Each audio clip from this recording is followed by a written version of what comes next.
رحمت کی دعوت لے کر کے آیا، بخشش کی دعوت لے کر کے آیا، یہ عفو درگزر کی دعوت لے کر کے آیا ہے، یہ ہمارے سامنے خیر کی دعوت لے کر کے آیا ہے۔ اب یہ ہماری ذمہ داری بنتی ہے کہ یہ جو شعبان ہم تک خیر کی دعوت لے کر کے آیا ہے تو ہم اس کی دعوت کو کس قدر آگے بڑھ کے قبول کریں اور اس کی دعوت کا استقبال کریں۔ جو جتنی زیادہ اس کی دعوتوں کی قدر کرتا جائے گا وہ اتنا ہی زیادہ اس ماہ مبارکہ کے فیوز و برکات سے مالامال ہوتا چلا جائے گا۔ لہٰذا یہ اپنے دامن میں بڑی بڑی سعادتیں رکھتا ہے، یہ اپنے دامن میں بڑی رحمتیں سمیٹے ہوا ہے، لہٰذا اس ماہ مبارکہ کا احترام ہم کریں اور اس ماہ مبارکہ کے فیوز و برکات سے ہم مالامال ہوں، اسی میں ہماری عقل مندی ہے۔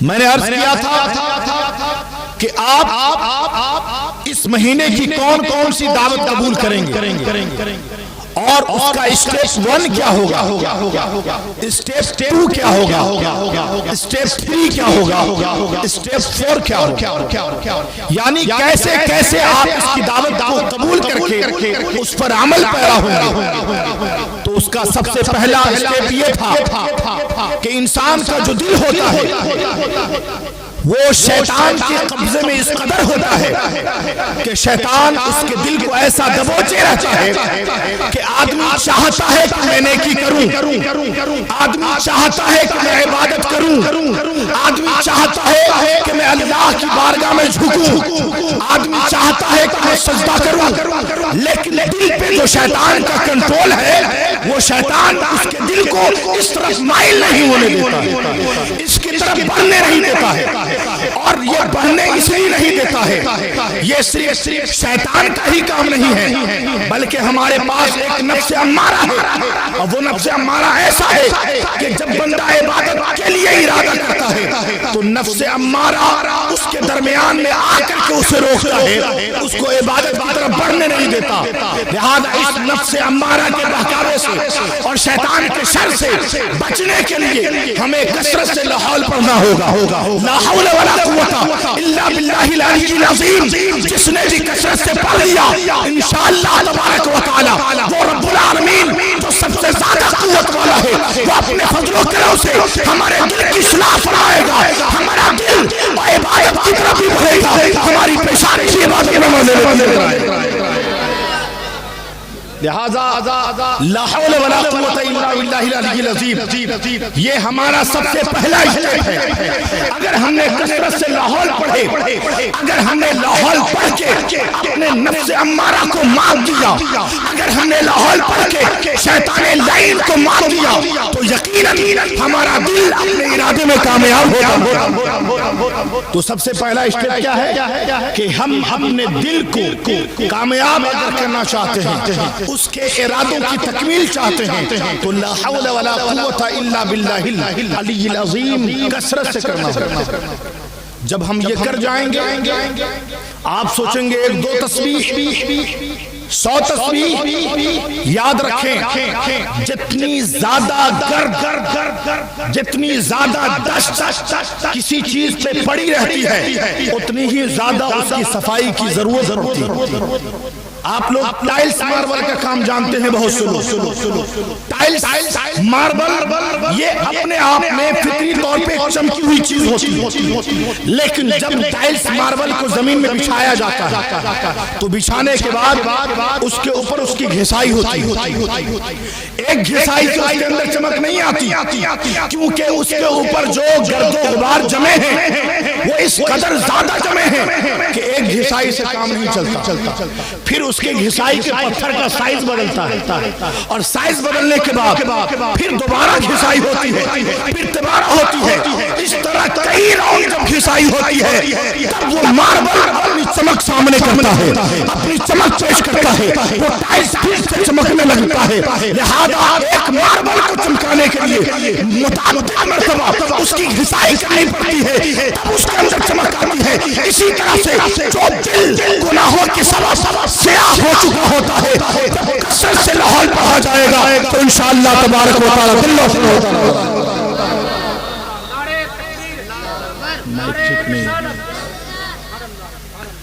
انشاءاللہ تبارک و تعالی تب دل روشن ہوتا نظر آئے گا۔ تو جب آپ کو اللہ نے اتنی عقل دی ہے کہ آپ کسی گرد و غبار سے ملبوس چیز کو صاف کرتے ہیں تو اس وقت تک کے صاف کرتے رہتے ہیں جب تک کہ وہ مکمل طور پہ صاف نہ ہو جائے۔ لہذا یہ دل جو سیاہ ہو چکا ہے، یہ جو ہمارا قلب پراگندہ ہو چکا ہے، اس کو لا حول ولا قوت الا باللہ العلی العظیم کا ضرب چاہیے۔ جب وہ ضرب لگے گا تو انشاءاللہ تبارک و تعالی ہمارا سینہ روشن ہو جائے گا۔ بول دیں سبحان اللہ، بول دیں یا رسول اللہ۔ لہذا پہلا اسٹیپ یہ ہے۔ دوسرا میں نے کہا تھا کہ استغفار کریں، تو یاد رکھیے ایک استغفار ہے زبان کی اور ایک استغفار ہے آپ کے حال کی، یعنی آپ کی حالت پر استغفار کا کیا معاملہ ہے۔ جیسے آپ کو حال یوں بیان کر دوں کہ جیسے یوں مانیے آپ کہتے ہو فلاں چیز میں نے جب دیکھا تو میرے رونگٹے کھڑے ہو گئے۔ یہ رونگٹے کھڑے ہونے کا مطلب کیا؟ آپ نے جب اس چیز پر نظر ڈالی تو آپ کے حال میں آپ کے اندر ایک ایسی تبدیلی آئی، ایسی کیفیت پیدا ہو گئی کہ آپ کے جسم کے رونگٹے کھڑے ہو گئے۔ بولتے ہیں نا جی، بات سمجھ میں آ رہی ہے؟ بولیے سبحان اللہ۔ لہذا پتا چلا کہ آپ کے رونگٹے اس لیے کھڑے ہوئے کہ سامنے جو چیز آپ نے دیکھی ہے اس کا اثر آپ کی حال پر ہو گئے تو آپ کے رونگٹے کھڑے ہو گئے۔ لہذا صرف استغفار استغفر اللہ ربی من کلی ذنب واتوب الیہ یہ زبان سے تو آپ کریں، لیکن صرف زبان سے کرنے سے آپ کو اتنا چھٹکارا نہیں ملے گا۔ جس طرح آپ کی زبان استغفار کر رہی ہو اسی طرح آپ کے حال کی کیفیت ایسی ہو کہ آپ کی آنکھیں رو رہی ہو اور رب سے معافی طلب کر رہی ہو، آپ کا پھیپھڑا اندر سے خوف کے مارے کانپ رہا ہو اور آپ کا پھیپھڑا رب کی بارگاہ میں معافی طلب کر رہا ہو۔ گویا کہ اگر زبان استغفار کی ذکر سے لبریز ہے تو ساتھ میں آپ کی حال کی کیفیت ایسی ہی ہونی چاہیے۔ اگر حال کی کیفیت زبان کی کیفیت ایک جیسی ہو گئی تو یقیناً انشاءاللہ تبارک و تعالی اس استغفار کے فیوز و برکات آپ کو ملتے ہوئے نظر آئیں گے۔ جیسے آپ بولتے ہو نا کہ بھائی خالی منہ سے بولنے سے کیا ہوگا، ہے نا؟ بولتے ہیں نا کہ دل سے جو آواز نکلتی ہے اثر رکھتی ہے، پر نہیں قوت پرواز مگر رکھتی ہے۔ تو مطلب یہ ہے کہ آپ استغفار اپنی زبان سے ضرور کریں، لیکن کوشش یہ کریں کہ آپ کے اندر کے حالات خوف الہی سے ایسے ہو جائیں کہ آپ کے رونگٹے بھی کھڑے ہو جائیں، آپ کی آنکھیں بھی نم ہو جائیں، آپ کی ہچکیاں بھی اکھڑنے لگے۔ لہذا جب یہ حال اور زبان سے استغفار یہ دونوں مل کر کے رب کی بارگاہ میں اپنے گناہوں پر نادم ہو کر کے رب کے حضور عرضی لگائے گا تو میرا رب وہ ہے جو اپنی رحمت سے کروڑوں سال کے گناہوں کو معاف کرنے پر قادر ہے، اپنی رحمت سے بے شمار سالوں کی خطاؤں کو درگزر فرما سکتا ہے، کیونکہ وہ ارحم الراحمین ہے۔ بول دیں سبحان اللہ۔ وہ غفار و ستار ہے، وہ مالک حقیقی ہے، وہ کریم و کارساز ہے۔ لہذا اس رب العالمین کی بارگاہ میں آپ کا رونا کام آ جائے۔ اور یہ رونا کیا ہے؟ جس رونے کو آپ ہلکے میں لیتے ہو، اصل میں یوں بتاؤں کہ زبان کیا کہتی ہے، میرا رب تو دل کے ارادوں سے بھی واقف ہے۔ بول دیں حضرت سبحان اللہ۔ ان علماء کرام کی توجہ خاص کہ ان کی دعائیں ملیں گی تو گفتگو اچھی ہوگی۔ سب لوگ بولیے یا رسول اللہ۔ اب توجہ کیجئے گا، یعنی میرا رب وہ ہے جو دل کے حالات سے واقف ہے۔ زبان سے آپ کچھ کہیں نہ کہیں، آپ کے دل کی کیفیت رب العالمین کی بارگاہ میں اگر پہنچ گئی تو یقیناً بخشش کا پروانہ آپ کو اللہ تعالیٰ رب کی بارگاہ میں رونا کبھی برباد نہیں جائے گا۔ حضرت امام غزالی علیہ الرحمہ فرماتے ہیں، اپنی کتاب میں نقل کرتے ہیں ایک حدیث پاک، وہ حدیث پاک یہ ہے کہ میدان محشر میں جب حشر کا میدان برپا ہوگا تو ایسے عالم میں جہنم کی آگ ابل کر امت محمدیہ کی طرف بڑھنے لگے. غور کیجئے جہنم کی آگ ابل کر کے جیسے دیگچی میں پانی گرم ہوتا ہے تو ابال مارنے لگتا ہے، جہنم کی آگ ابلے گی، اب وہ امت محمدیہ کی طرف بڑھنے لگے. جب بڑھے گی ایک شور برپا ہوگا، سارے لوگ اس جہنم کی آگ سے خوف کھا کر کے کوئی اپنی نماز کا واسطہ دے کر اس کو ٹھنڈی کرنا چاہے گا، کوئی اپنے روزے کی بات کر کے اس کو ٹھنڈی کرنا چاہے گا، کوئی اپنے حج کی بات کر کے کہے گا یار میں تجھے اپنے حج کا واسطہ دیتا ہوں ٹھنڈی ہو جی. سب لوگ آہو پکار کر رہے ہوں گے، سب لوگ ہمارے حیبت کے پریشان ہوں گے، لیکن وہ آگ بڑھتی چلی جائے گی. جب وہ آگ بڑھتی چلی جائے گی تو حضرت جبریل امین تشریف لائیں گے. بولیں سبحان اللہ. آپ ذرا بیدار ہو کر سنیں. حضرت جبریل امین آئیں گے اور وہ ساتھ میں ایک پیالہ لے کر کے آئیں گے. سبحان اللہ. ایک پیالہ لے کر کے آئیں گے اپنے ساتھ میں، اور اس میں کچھ پانی ہوں گے، پانی کے قطرے کچھ پانی ہوگا پیالے کے اندر. حضرت جبریل امین آقا کی بارگاہ میں پیش کریں یا رسول اللہ صلی اللہ علیہ وسلم، اے میرے آقا آگ آج ماننے والی نہیں ہے، لہذا یا رسول اللہ اس کٹوڑے کے اس پیالے کے پانی کو اس آگ پہ چھڑکاؤ کیا جائے، آگ میں کمی آ جائے. لہذا میرے آقا نے اس پانی کو لیا اور اس کی طرف چھڑکاؤ کیا. جب چھڑکاؤ کیا تو جہنم کی آگ سمٹنے لگی، اس میں کمی آنے لگی. جب کمی آنے لگی آقا نے ارشاد فرمایا اے جبریل یہ کون سا پانی تم نے دے دیا جس کی وجہ سے جہنم کی آگ ٹھنڈی ہونے لگی؟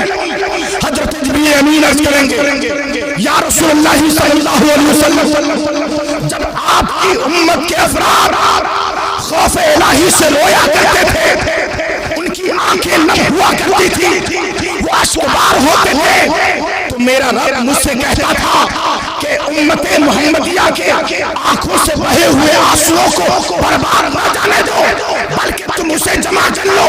یا رسول اللہ میں نے جمع کیا تھا، آج حج ہوا ہے، وہی آنسو کے قطرات میں نے گرے ہیں جس سے جہنم کی آگ ٹھنڈی ہوتی نظر آ رہی ہے.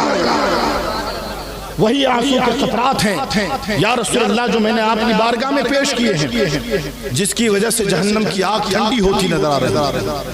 میں نے کیا کہا؟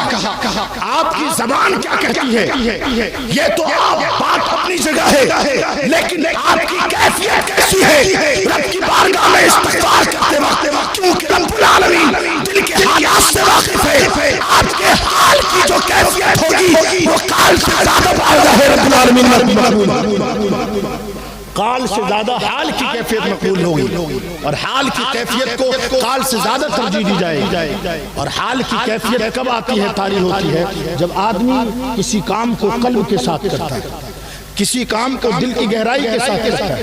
جب کوئی عالم دین اپنے گھروں میں نماز پڑھتے ہوں، مسجد میں نماز پڑھتے ہوں، تہجد کی جس وقت جب موقع پاتے ہوں جائیں عبادت میں، لیکن ان کی کیفیت اس وقت بدل جاتی ہے جب ان کی دل کی حالت بدلی ہوئی ہوتی. کوئی ایسا بھی عاشق رسول ہوتا ہے جو رات کو مصلی بچھا کر کے اپنے پیارے آقا کی محبت میں رویا کرتا ہے. کچھ ایسے بھی لوگ ہوتے ہیں جو رات کو مصلی بچھا کر خوف الہی سے ہچکیاں لیتے ہیں، وہ بلکتے ہیں اس کی بارگاہ میں روتے ہیں. لہذا اللہ تبارک و تعالیٰ کو وہی حال پسند ہے جس حال میں بندہ اپنے رب کی بارگاہ میں روتا اور گڑگڑاتا ہے.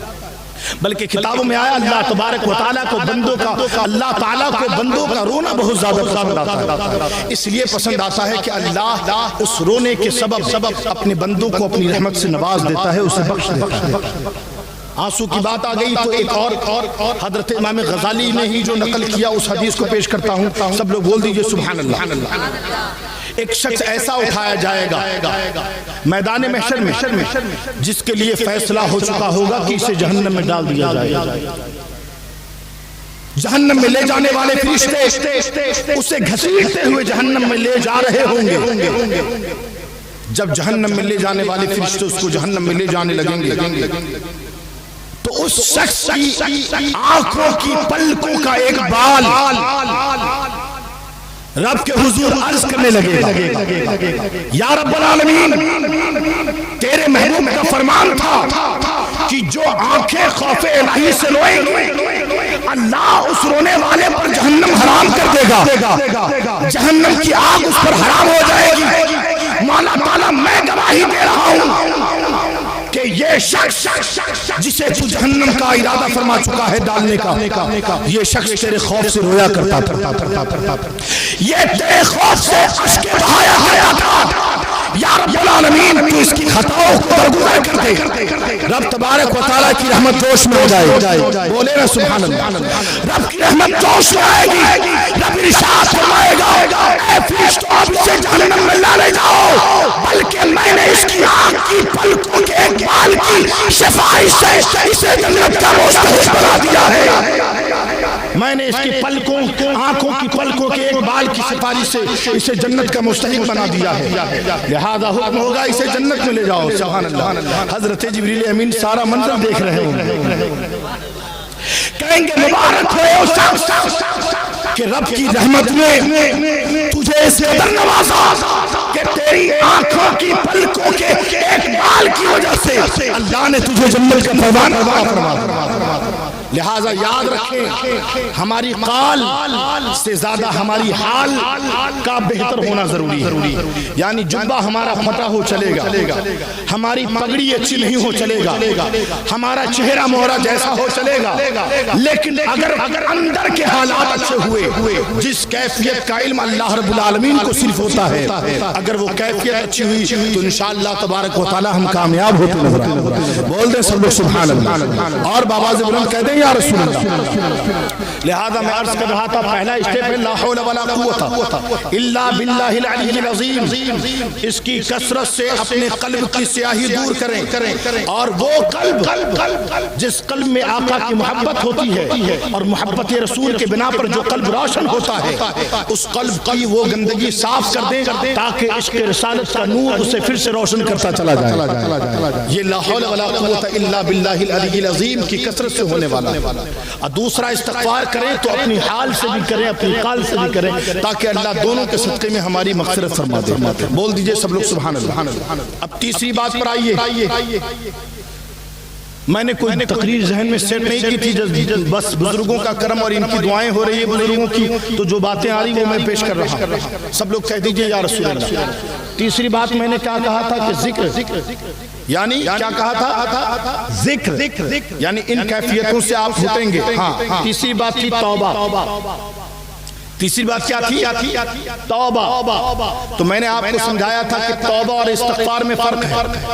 استغفار ہے رب کی بارگاہ میں نادم و شرمندہ ہونا اپنے کیے پر، اپنے کرتوت پر۔ توبہ ہے کہ جو کچھ کیا تھا نادم و شرمندہ بھی ہوئے اور اس کو چھوڑ کر کے اب ہم نیکیوں کی راہ پر چلنے لگے، اسے اوریجنل توبہ۔ اسی لیے ہم لوگ کہتے ہیں یا اللہ تو ہمیں سچی توبہ کی توفیق عطا فرما۔ سچی توبہ سے مراد یہ ہے جن برائیوں میں لگے تھے مولا جب تو نے اپنے فضل سے اسے چھوڑا ہی دیا ہے، تو اب مولا تو ہمیں نیکیوں کی توفیق بھی عطا فرما دے۔ بول دیجئے نا سبحان اللہ۔ لہذا توبہ، تو ہم جب کوئی گناہ چھوڑتے ہیں تو گناہ چھوڑ کر کے پھر ہم جو سائلنٹ رہتے ہیں تو ایسا مت سمجھیے کہ ہم گناہ سے نکل گئے۔ گناہ سے ایسے نکلنا نہیں ہوتا ہے، گناہ سے نکلنا تبھی مانا جائے گا کہ گناہ چھوڑا اور نیکیوں میں لگ گئے۔ بولیے سبحان اللہ۔ جیسے میں نے آپ کو مثال دی تھی کہ رات تب آتی ہے جب دن ختم ہوتا ہے، دن تب آتا ہے جب رات ختم ہوتی ہے، لہذا برائی ختم ہوگی تب نیکی آئے گی، اور جب نیکی آئے گی تو برائی چلی جائے گی۔ لہذا کوئی آدمی توبہ کرے تو ایسی توبہ کرے کہ جس برائی کو اس نے چھوڑا ہے اس کے بعد وہ نیکیوں میں لگ جائے تو یہ اس کی سچی توبہ کرنا ہو جائے۔ یہ آدھا تیسری بات تھی۔ اب چوتھی بات آئیے ذکر میں، بولیے سبحان اللہ۔ ذکر کیا ہے؟ یعنی آپ نے ان منزلوں کو پار کر لیا، ان منزلوں کو آپ نے طے کر لیا، ان منازل سے آپ گزر گئے، تو اب آپ کو ذکر کی لذت اٹھانا ہے۔ سبحان اللہ، بولیے نا سبحان اللہ۔ جیسے کوئی پڑھ رہا ہے اللہ رب محمد صلی اللہ علیہ وسلم، نحن عباد محمد صلی اللہ علیہ وسلم، انت المولا انت الحق انت الهادي انت الحق انت المرشد انت الحق ليس الهادي الا هو حسبي ربي جل الله ما في قلبي غير الله نور محمد صلی اللہ لا الہ الا اللہ الا اللہ الا اللہ یا حنان یا منان یا دیان یا سبحان یا دیان یا سبحان اغفر عبدک یا رحمان نور قلبی بالعرفان. یہ جب ذکر کریں گے ان معاملات سے جب گزر جائیں گے تب ذکر میں لگیں گے تو یقیناً ذکر کی لذت سے آپ کا دل اتنا زیادہ محسوس ہوگا کہ آپ کو مزہ آئے گا ذکر خدا کرنے میں, آپ کو لطف آنے لگے گا ذکر خدا کرنے میں. لیکن ان مناظر سے گزریں گے تب ذکر کریں گے تو اس کی لذت محسوس ہوگی. لیکن جب ان مناظر سے نہیں گزریں گے تو اگر مانیے کسی نے تقریر تھوڑی لمبی کر دی تو کچمچ، اگر کسی نے تھوڑی لمبی نعت خوانی کر دی تو گدگدی، کسی نے اگر دو چار بار کہہ دیا کہ بول دیجئے سبحان اللہ تو من اندر کٹیانے لگے گا تو پتل جائے سمجھ جائیے گا کہ ابھی ہماری یہ تینوں منزل نیچے کی کلیئر نہیں ہوئی ہے، ورنہ ہونا تو یہ چاہیے تھا. آپ کے عشق کا تیور ایسا ہو کہ حضرت وارث پاک رحمت اللہ علیہ بولیے سبحان اللہ. جہاں کوئی لذت نہیں ہوتی عشق والے وہاں سے بھی لذت تلاش کر لیتے ہیں، وہاں سے بھی محبت کی رمق ڈھونڈ لیتے ہیں. حضرت وارث پاک رحمت اللہ علیہ گئے مدینہ شریف جب گئے تو راستہ چلنے میں ان کو ٹھوکر لگ گئی اور ان کا انگوٹھا زخمی ہو گیا. جب انگوٹھا زخمی ہوا مدینہ شریف سے واپس آئے ہندوستان، آنے کے بعد وہ زخم جب ٹھیک ہونے لگتا مریدین بہت سیوا کرتے تھے، خدمت کرتے تھے کہ حضرت کے پیر میں زخم ہو گیا جلدی ٹھیک ہو جائے. جب ٹھیک ہونے پر آتا حضرت وارث پاک اپنے ناخن سے اس کو کورد لیتے، اس کو تازہ کر لیتے. جب ٹھیک ہونے پہ آتا تازہ کر لیتے. مریدوں نے کہا یہ کیا کرتے ہیں آپ؟ حضور آپ کا زخم ٹھیک ہونے لگتا ہے آپ اس کو پھر سے کورد لیتے ہیں، وجہ کیا ہے؟ کہا کہ تمہیں معلوم نہیں ہے یہ زخم مدینے میں ملا تھا، جب یہ زخم تازہ رہے گا مدینے کی یاد مجھے تازہ رہتی رہے گی، مدینے کی یاد تازہ ہوتی جائے گی. میں اس کو اس لیے تازہ کرتا ہوں تاکہ گنبد خدا کی یاد تازہ ہوتی رہے. تو لذت پانے والے تو کہاں لذت ڈھونڈ لیتے ہیں، لیکن کہیں تو ذکر کرنے بھی دل نہیں لگتا. اس لیے نہیں لگتا کہ دل کو ابھی لا حول ولا قوت الا باللہ العلی العظیم کے ضرب کی ضرورت ہے، استغفار میں قال اور حال دونوں کے محنت کی ضرورت ہے، اس کے بعد جو ہے سچی توبہ کی ضرورت ہے، تب جا کر کے ذکر میں دل لگے گا. آپ لوگوں کا اس وقت دل لگ رہا ہے؟ بولیے لگ رہا ہے؟ ہاں بولیے گا کہ لگ رہا ہے تو پہنچ جائیے. ارے بھائی اللہ تبارک و تعالی ان منازل سے نہ گزرنے والے کو بھی چاہے تو اپنے فضل سے گزار دے. سبحان اللہ. وہ ایسا قادر مطلق ہے رب تبارک و تعالی کو ہماری کسی عبادت کی ضرورت نہیں ہے، وہ عبادت ہماری ضرورت ہے کہ ہم اس عبادت کے ذریعے سے رب کا فضل حاصل کر لیتے ہیں، رب کی رحمت کو راضی کر لیتے ہیں. ورنہ اللہ اس بات کا محتاج نہیں کہ کوئی توبہ کرے گا تبھی اللہ اس کے قلب کو صاف کرے، کوئی استغفار کرے گا تبھی کرے گا، ایسا نہیں. وہ تو چاہے تو بخشش کا بہانہ ڈھونڈتا. ایک بزرگ تھے وہ کتاب لکھتے تھے. ایک روز کتاب لکھ رہے تھے، رات کا وقت تھا. یہ جو آج ہم کتابیں پڑھتے ہیں نا، اللہ ہمارے ان اکابر علماء کی تربت پر رحمت و نور کی بارش فرمائے. آج مشین کا زمانہ ہے جس میں آسانی سے کتابیں چھپ جاتی ہیں. آج بال پین کا زمانہ ہے جو ہم تیز رفتار میں کچھ لکھ لیتے ہیں. ان بزرگوں کا دور ایسا تھا کہ روشنائی میں قلم کو ڈبویا جاتا تھا، پھر اس سے لکھا جاتا تھا، اور اس کے بعد پرنٹنگ مشین کا دور نہیں تھا. اس کو برسوں تک کتابت کرواتے، اس کے بعد اس کی تصحیح ہوتی، کبھی کاغذ خراب ہو جاتا. بڑی ساری مشقتوں کے بعد وہ کوئی کتاب لکھتے تھے. الحمدللہ ان بزرگوں کی ان محنتوں سے ہم علماء کرام سرشار ہو رہے ہیں. ہم اہل سنت والجماعت کو ان کی کتابوں سے فیض مل رہا ہے. اللہ ہمارے بزرگوں کی قبر پر رحمت و نور کی بارشیں فرمائے. کہہ دیجیے آمین. لہذا اس زمانے کے ایک بزرگ تھے جن کا نام ابھی ذہن میں نہیں آ رہا، لیکن غالباً علامہ جلال الدین سیوطی رحمت اللہ علیہ کی بات ہے کہ وہ کتاب لکھ رہے تھے. رات کا وقت تھا، وہ روشنائی دوات میں قلم کو ڈبوتے ہیں اور اس کے بعد لکھنے لگتے ہیں۔ لکھتے وقت ایک مکھی آئی رات میں، بہت زیادہ رات تھی، مکھی آنے کے بعد قلم کے نوک پر بیٹھ گئی۔ سبحان اللہ۔ دیکھیے رب تبارک و تعالیٰ کیسی رحمت والا ہے، جس عمل کو ہم چھوٹا سمجھ کے اگنور کرتے ہیں، اللہ تعالیٰ ایسی قدرت والا ہے کہ اس چھوٹے عمل پہ بھی بڑا ثواب عطا فرما دیتا ہے۔ بولے نا سبحان اللہ۔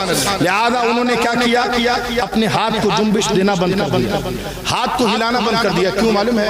بس دل میں یہ خیال آیا کہ رات کا وقت روشنائی ہے، ہو سکتا ہے رب کی یہ مخلوق مکھی یہ اپنی پیاس بجھانے کے لیے میرے قلم کے نوک پہ بیٹھی، یہ اپنی پیاس بجھانے کے لیے میرے قلم کے نوک پہ بیٹھی ہو، لہذا اسے پہلے پانی دیا جائے، اس کی پیاس مٹ جائے، کیونکہ یہ تو رب کی مخلوق ہے۔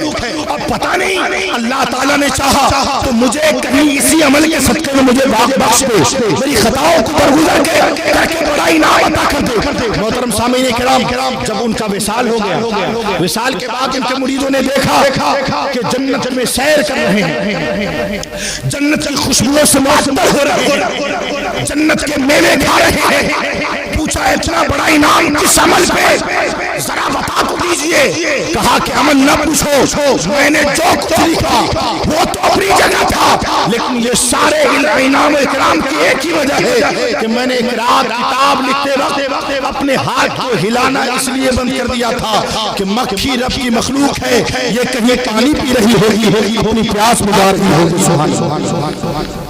لہذا اللہ تعالیٰ نے اس عمل کو قبول کیا اور اس کے سبب اللہ نے اتنا بڑا انعام عطا فرما دیا۔ بولیے نا سبحان اللہ، ارے بولے نا سبحان اللہ، اور مچل کے بولے یا رسول اللہ۔ تو میرے رب کو کسی عمل کی ضرورت نہیں ہے، اور نہ تو وہ عمل کے بعد ہی بخشنے والا ہے، ایسا بھی نہیں۔ اس کی شان کریمی جسے چاہے اسے وہ نواز دیتا ہے، جسے چاہے ذرے کو آفتاب بنا دیتا ہے، چاہے تو پل بھر میں آفتاب کو ذرہ بنا دے، وہ قادر مطلق ہے، وہ مالک حقیقی ہے۔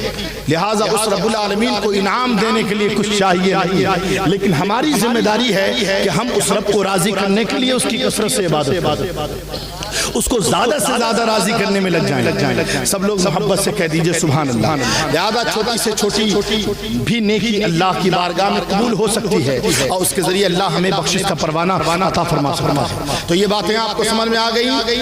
بول دیجئے سب لوگ سبحان اللہ۔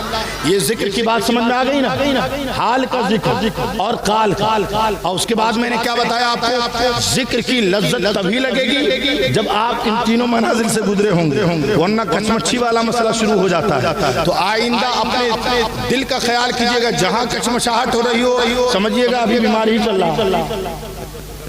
ہاں، اور دو رکعت پڑھ کے بھاگتے ہیں مسجد میں، یہ پکڑ لیا آپ۔ مولانا عبدالحق رضا صاحب ایک دم پوائنٹ والی بات پکڑے ہیں۔ یہ معلوم ہے کیا ہے؟ یہ حقیقت یہ ہے، اگرچہ ہم لوگ مسکرا کے بات کر رہے ہیں، حقیقت یہ ہے یہ کچمچھی وہی کچمچھی۔ ہاں بھائی، یہ وہی کشمچی ہے۔ پتا چلا کہ ہمارا دل ہم سے اصلاح چاہتا ہے، ہمارا دل ہم سے ہاتھ جوڑ کے اپیل کرتا ہے، ارے مجھ پر کیوں ظلم کرتے ہو، ارے کرو گے گناہ تم، ستایا میں جاؤں گا، جہنم میں جلایا میں جاؤں گا۔ لہذا یہ جسم جو ہے ہمارا، اس جسم پر، اپنے نفس پر، اپنی جان پر ظلم نہ کریں۔ ہم جو کچھ کرتے ہیں اس کی سزا ہماری جان کو بھگتنی پڑے گی۔ لہذا اس کی لذتوں سے اپنے آپ کو آشنا کرنے کے لیے ہمیں ان تینوں منازل، چاروں منازل سے گزرنا ہوگا۔ اب آئیے ذرا سا بول دیجئے سبحان اللہ۔ حضرت ذکر کے بعد فکر، بولیے نا سبحان اللہ۔ اب فکر کی بات سن لیجئے، یہ فکر کیا ہے؟ یہ فکر کیا ہے؟ تو آپ ذکر کی لذتوں میں اس قدر مستغرق ہو جائیں کہ آپ کی فکر کو اللہ تعالیٰ پر راز عطا کرنا شروع کر۔ آپ بیٹھے ہو مینا پور کی سرزمین پر، آپ بیٹھے ہو کسی کی مجلس میں، آپ کی فکر کو اللہ تعالیٰ عروج عطا کر دے کہ آپ کی فکر کا طائر گنبد خضرا کا طواف کرتا ہوا نظر آئے، آپ کے فکر کا پرندہ مدینہ منورہ جا کر روضہ رسول کا طواف کرتا نظر آتا۔ یہ فکر کی بلندی ہے، اور اعلیٰ حضرت بولیے نا سبحان اللہ۔